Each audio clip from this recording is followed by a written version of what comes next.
Welcome back to my channel நவீஸ் diary. Working உமனோட life style and day routine பார்க்கணுன்னா இந்த சேனலை சப்ஸ்கிரைப் பண்ணிவிட்டு வீடியோவை தொடர்ந்து பாருங்கள். இது ஒரு மிடில் கிளாஸ் ஒர்க்கிங் மாமோட life style and day routine தான். ஹாய் ஃப்ரெண்ட்ஸ், இன்றைக்கி ஸ்கூல்லேருந்து ஈவினிங் வீட்டுக்கு போனதுக்கப்புறம் நான் என்னென்ன வேலை பண்ணேன் அப்படின்றத தான் இந்த வ்ளாகில் ஷேர் பண்ணியிருக்கேன். கம்மிங் வீக்கோட ப்ரிப்ரேஷன் ஒர்க் எல்லாம் இன்றைக்கி நான் பண்ணி வைக்க போகிறேன். போன விலாக்லேயே காட்டியிருப்பேன். தோசை மாவை அரைச்சி வச்சாச்சு 3 பாத்திரத்தில். அது நல்லா புளிச்சிச்சு. இங்கே பாருங்கள் எவ்வளோ நல்லா ஃப்ளஃபியாக ரெடியாக இருக்குது அப்படின்ட்டு. இது 3 பாத்திரத்தில் இருக்கிறதுனால நான் இதை 2 பாத்திரத்தில் மாற்றி ஃப்ரிட்ஜுக்குள்ளே வைக்க போகிறேன். இந்த வீக் ஃபுல்லாகவே எனக்கு இந்த மாவு சரியாக இருக்கும். மார்னிங் இல்லை நைட்டு டென்ஷன் ஆகாமல் நமக்கு டக்குன்னு ரெடி பண்ணணும் அப்படின்னா இட்லி இல்லை தோசை தான் கரெக்டாக இருக்கும். அதனால் நான் 1 வீக்குக்கு தேவையான மாவை முன்னாடியே அரைச்சி வச்சுருவேன். தயிர் பாக்கெட் வாங்கிட்டு வந்தோம். அதை ஒரு பாத்திரத்தில் கட் பண்ணி ஊற்றி வச்சிட்டோம் அப்படின்னா அதுவுமே பெட்டராக இருக்கும். நம்ம பாக்கெட்டில் வச்சு யூஸ் பண்ணுறத விட ஒரு பாத்திரத்தில் ஊற்றி வச்சுட்டா பெட்டராக இருக்கும். இது கெட்டி தயிர் அப்படின்றதுனால நான் கொஞ்சமாக தயிரை தண்ணியில் கொஞ்சம் மிக்ஸ் பண்ணி மோர் மாதிரி ரெடி பண்ணி வச்சுருவேன். ஸோ நான் மீதி பாக்கெட்டில் கொஞ்சமாக தயிரை எடுத்து அதை தண்ணி மிக்ஸ் பண்ணி சாப்பிட்றதுக்கு ரெடியாக வச்சுருக்க போகிறேன்.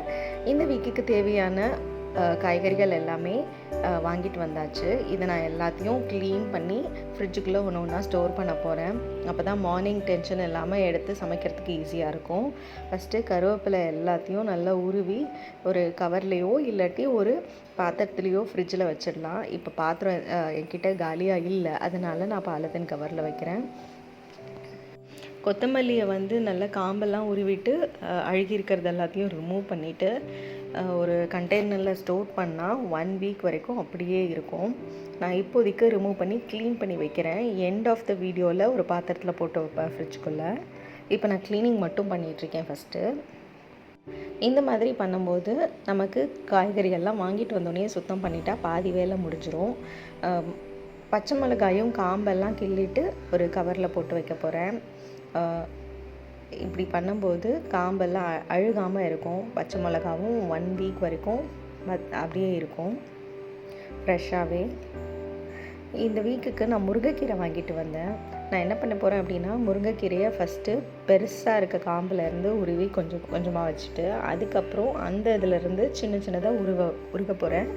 இது நான் எதுக்காக வாங்கிட்டு வந்திருக்கேன் அப்படின்னா, முருங்கைக்கீரை தோசை பண்ணுறதுக்காக தான் வாங்கிட்டு வந்திருக்கேன். எங்கள் எல்லாரோட ஃபேவரட் தோசை முருங்கைக்கீரை தோசை தான். அது நான் ஒரு நாள் வீடியோவில் ஷேர் பண்ணுறேன். இந்த காம்பு இருந்ததுன்னா தொண்டையில் மாட்டிக்கும். அதனால் காம்பெல்லாம் நல்லா ரிமூவ் பண்ணிவிட்டு ஸ்டோர் பண்ணி வச்சிட்டோம் அப்படின்னா ஈஸியாக இருக்கும் அந்த வீக்கில் யூஸ் பண்ணுறதுக்கு. நான் இப்போ ஃப்ரிட்ஜில் உள்ள கண்டெய்னரை வெளியில் எடுத்து வச்சிட்டேன். இதில் வாங்கிட்டு வந்த காய்கறிகள் எல்லாத்தையும் ஒன்றா அடுக்கி வைக்க போகிறேன்.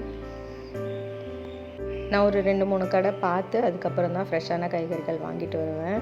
அதுவுமே இந்த பாக்கெட் ஒன்றுமே 10 ருபீஸ் இல்லை 20 ருபீஸ் அந்த மாதிரி பார்த்து தான் வாங்குவேன். இது எல்லாமே உள்ளே வச்சாச்சு. இப்போ நான் ஃப்ரிட்ஜுக்குள்ளே வச்சுடுவேன். இதுக்கப்புறம் கொஞ்சம் பூண்டு இருந்தது, இஞ்சி வாங்கிட்டு வந்தேன். இஞ்சி, உருளைக்கிழங்கு இது எல்லாத்தையும் வெளியில் வச்சாச்சு. அதை ஃப்ரிட்ஜில் வைக்கணும்னு அவசியம் இல்லை. அதே மாதிரி இந்த வீக்குக்கு தேவையான ஃப்ரூட்ஸும் வாங்கிட்டு வந்திருந்தோம்.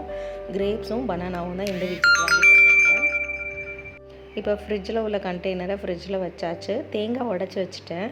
இப்போ நான் தேங்காவையும் திருவி ஒரு ஏர்டைட் கண்டெய்னரில் போட்டு வச்சுட்டேன்னா எப்போ சட்னி அரைக்கணுமோ இல்லை சமையலுக்கு தேவைப்படும் போது ஈஸியாக எடுத்து யூஸ் பண்ணிக்கலாம்.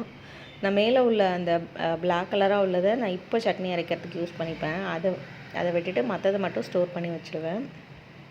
இப்போ நான் ஒரு கண்டெய்னரில் கீழே ஒரு டிஷ்யூ போட்டு கொத்தமல்லி க்ளீன் பண்ணது எல்லாத்தையும் உள்ளே வச்சு மூடி வைக்க போகிறேன். இது எனக்கு கரெக்டாக இருக்கும் 1 வீக்குக்கு.